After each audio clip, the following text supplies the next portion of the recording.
Hello everyone, my name is Trevor Gordon. I'm the communications person with Canadian Epilepsy Alliance. Today we are going to interview a person named Meera Estrada. She is an Epilepsy Toronto ambassador. I would like to share a few highlights of Meera, if possible. As a creator, executive producer, and a co-host of Cultured weekly pop culture show, Meera has interviewed over 250 entertainers and artists. She writes a weekly culture commentary column for Global News. Meera is also featured regularly on numerous television programs, including The Social, CTV Your Morning, Global News, and much, much more as a beauty and culture expert. As I mentioned, she is also an Epilepsy Toronto ambassador. And personal for me, she's also been amazing in the sense of putting a spotlight on the Epilepsy Ontario Epilepsy Shop campaign, promoting Epilepsy Shop on behalf of Epilepsy Shop, Epilepsy Ontario, and of course Epilepsy Toronto. So we would love for her to join us. I'm just waiting for her to send us a request to join when she has a moment.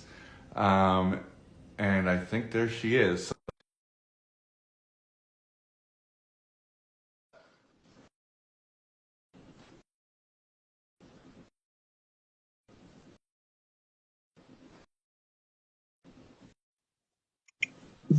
Morning.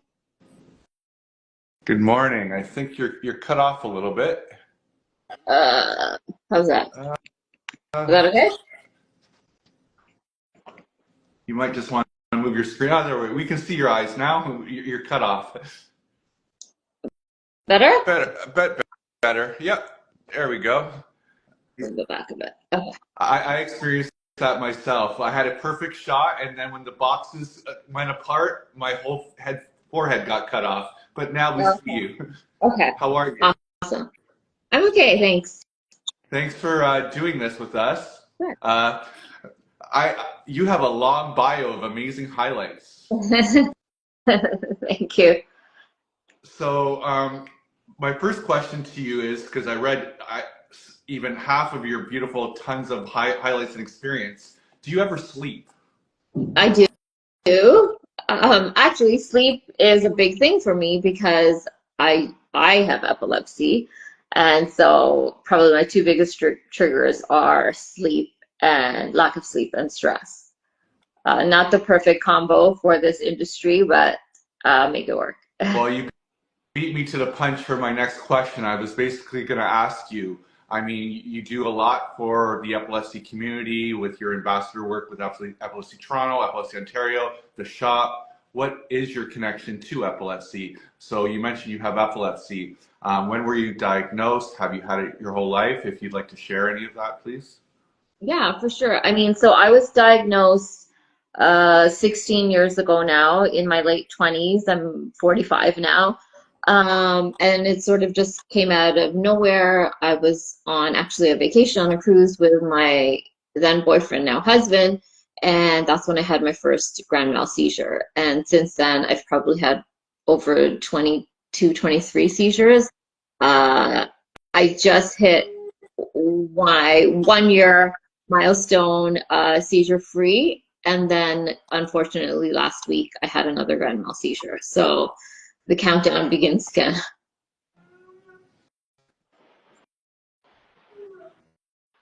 Why do you think, like, I mean, again, because before we started this stream, I took really a moment to go through your website, and I was reading all your accomplishments, all your highlights.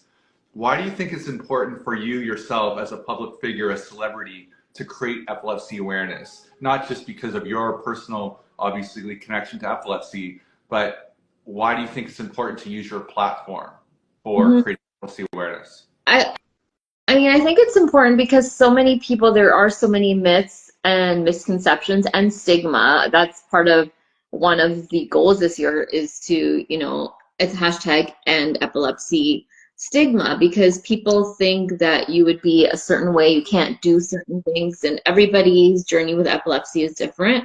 I mean, I have probably the most severe type of seizure. I have grand mal seizures, but I am still living a very full life, and I want to, especially young people, like I want children and I want parents of children and even people like myself to know you can still do all the things. You have to make uh, revisions. Like I have to make sure if this morning I had a really early TV shoot, I had to make sure I went to bed extra early. Like there are things that you can do, manage your health, manage your diet, but you can do anything. And I think when I speak about it and I will get a message from a young child, like I've had like 12, 13-year-olds reach out to me because I've spoken about it, and I'll pick up the phone and call them. I think it even just one person to have them feel like they're not alone and yes, they can do everything. I think it's really important. You're really good at predicting questions because that was another question I was going to refer to. You had a 13-year-old girl reach out to you through Epilepsy York Region that I read about. Do you want to expand on that a little bit? Yeah, so I mean, this girl was phenomenal, and actually, her mom reached out to me first, and she told me the situation that her daughter had just been diagnosed, and they were sort of, it's really, really scary. I remember my whole first year was scary. The medications, starting new medications, the side effects, and so I actually said, you know what, I'm happy to speak to your daughter. So, her and I had a great chat, and I told her a bit about my journey, and teen years are hard as it is. They're really difficult years to navigate. And so I think just having somebody reassure you that you will get through this, yeah, it will be a tough time in the beginning, but you will get through. You'll find ways that you can um, cope and manage and do like I want people to know you can do it. You can do all the things. Don't let this be a limiting factor. I remember when I was first diagnosed, my mom, said, maybe you shouldn't work anymore. Work is very stressful. And on the other hand, I had my dad saying, you know what, you can do everything. And I sort of went that route. I can do everything. I have to do things differently. And I told this young girl as well. I had a conversation then with her mom and dad. We've kept in touch since then. And I've had like several people reach out to me over the years. And I think it's really important for them to know that they shouldn't be stigmatized. I remember being at an epilepsy event once, and somebody said to me, "Hey, you don't look like you have epilepsy." And I said, "Well, what does a person with epilepsy look like?" And it's very much an invisible illness. Yeah, that's what a lot of people here in the epilepsy community will say, that epilepsy is not a rare condition or a rare disease by any means, but it is hidden. But I mean, over 300,000 Canadians have it. This is not a rare disease by Exactly. any means. 1 in 100, that is a big number, right? Yeah. I have like one thing that again intrigues me just about you and what you do and your platform is I know many public figures. I'm assuming you know the same celebrity that might have epilepsy, but maybe they're not ready to talk about it, or they might be ready to talk about it, but they keep it away from social media. Whereas you're not afraid. Like I took a moment before we started to kind of comb through your Instagram feed, and throughout, you're not just posting something on Purple Day and call it a day. You're constantly sharing your story. You're creating awareness. You don't walk away from it. You're not afraid.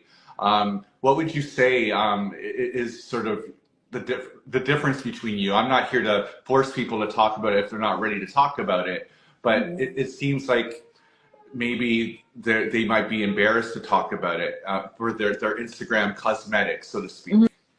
And I mean, I think that's the whole thing about this ending stigma. Like when we talk about it, people can be more comfortable with it because it is a lack of awareness. People aren't um, aware of what epilepsy is, and even that there's different types of seizures and what to watch out for, or even how to help somebody that's having a seizure, whether it's a grand mal or if it's a partial seizure. And I think the more that we can speak on this and educate people, I think that is part of my duty. I feel like I need to speak about it. I shouldn't be embarrassed about it. I think if somebody had cancer, there's no embarrassment in that. This is nothing of their fault that this happened. And I'm not quite sure why with this illness there is shame around it, because there shouldn't be shame around it. You know, this is something that's happened to me. This is something that happens to people. We're not sure why. The brain is so complex. So why should we have shame in it? I want to speak openly about it because I want people to feel like they've done nothing wrong for this to happen to them. What is something that maybe frustrates you media-wise or news segment-wise about what is said or maybe not said about epilepsy? So I think there's such a people hold on to these, you know, myths and wives' tales. I remember even doing a segment, maybe a TV segment a few years ago, and somebody had asked me, so what about this whole thing with putting the spoon in the mouth? Like that is like such an antiquated idea and a wrong um, idea, but it's something that people who aren't aware think that this is how I should help somebody having a grand mal seizure, right, or tonic-clonic seizure. So I think people hold on to certain ideas, even the way they name seizures, they call them fits, and like all of these different things. It comes from a lack of education and ignorance, and I think it's my job, it's all of our jobs to educate people. Yes, I appreciate you saying that. What is something you would tell a person about epilepsy that you wish someone would have told you early on? You're an expert. I mean, we learn about epilepsy every day, but all the knowledge that you have now about epilepsy, is there something that kind of sticks in your mind that you wish someone would have told you at the start of this process? Yeah, I wish somebody would have given me the reassurance that when you first are diagnosed, it is a scary journey, and to be okay with that, to understand that if you have to be medicated, there are side effects. And for me, medication was always very tough. It takes me a very long time to titrate up to the medication I need, but to stick with it and to go through that journey, because when you find the right medication, things do become a lot easier, a lot better. And so I think being very vocal, especially, I wish somebody had told me be more vocal. Don't be embarrassed about side effects that are happening to you. So you can find the right medication, so you can get the right help. March is Epilepsy Awareness Month, as both you and I know, and it leads up to Purple Day on March 26th. I was reading on your social media that you attended the global 50th anniversary, and something happened for the first time in 13 months. Would you like to share that story with us? Yeah, so that was a tough one, because anyone that has epilepsy, you know, people reach out to me all the time like, oh, I made it to this milestone, and we count down, we count down. And when COVID happened, I mean, a lot of stress happened, a lot of lack of sleep. My seizures I'd gone from 1 to 2 years seizure free, because suddenly I was having seizures monthly. And so I had to change medications. It was a very long ordeal. And then finally I got to this point where I made it to 13 months. And when I made it to the year, I was ecstatic. Like I was so happy that I've come to this milestone. I'm on the right medication again. And then I didn't even, it was the first time in a year that I didn't count down when I got to the 13 month, because I thought, you know what, maybe this is behind me, at least for a little while. Maybe I don't even have to think about this, because anyone that has epilepsy knows it is always in the back of our mind. And so when it happened, it was just last week, it was last Wednesday. I was just making a cup of coffee, as I do every morning, and I had the seizure. Luckily, my husband heard, and he flew down the stairs, and he actually caught me before I hit the ground, which was very lucky. And I had the seizure in his arms. And for me, it usually takes, with the tonic-clonic, it's a massive headache all day long. I need to sleep for several hours. And then it takes about a week to get back to normal. Like I'm just getting back to normal. But I had planned to go to this global 50th anniversary. I worked with Course full time for 18 years. I wanted to be there. And so I pushed myself, I slept all day. I got myself ready and I went there and I didn't tell anybody what had happened. I just wanted to be in that moment. I didn't even stay for very long. I probably stayed for an hour and a half. But for me, that was something I wanted to prove to myself. Keep going. You can do this. And everybody is different, but for me, I just want to move on, continue with my life. And I will be very safe about it. Um, but that is something that helps me is every time I fall down, I make sure I get back up. Wow. Thank you for sharing that. Would you like to expand? You're an Epilepsy Toronto ambassador. What does that mean? What do you do with Epilepsy Toronto? Brag a little bit about all the hard work that you do for the epilepsy community in Epilepsy Toronto. Um, it's actually the other way around. I mean, I reached out to them because, a lot of times we do feel alone in this journey. And I'm happy that I now have a community that I have that can support not only epilepsy as a family disorder, right? So it not only affects me, it affects my children. It, affects my husband. And I think about there was one particular incident when I overheard my young son, a 10-year-old at that time, telling my husband, Daddy, I practice running up and down the stairs, so if I need to, I can save mommy. That is a lot for a child to carry.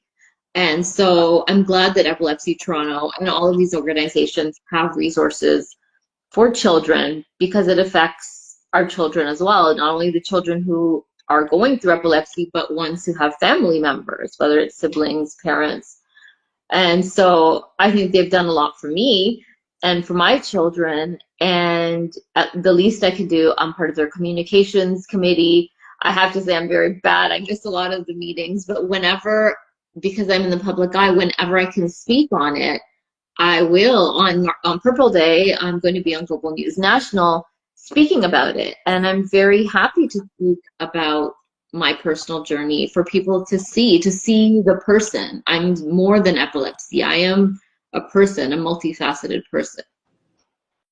So yeah, I would like to maybe say that even last part again, so we can even clip it after. So on Purple Day, you're going to be doing what exactly? So we can encourage the whole epilepsy community to watch you on that particular day. Please give us a full, clear plug for that. For sure.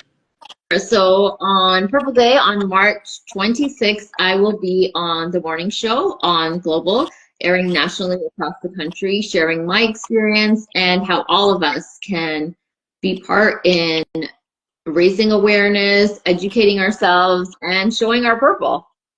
Amazing. As we wrap up, is there anything else you would like to tell the epilepsy community? Anything to encourage, sharing their story, whatever you would like to say for your last words? Yeah, for sure. I mean, it is just know that there is nothing to feel ashamed about in this. If anything, we are warriors. We are strong people who are going through a personal journey which so many people know nothing about.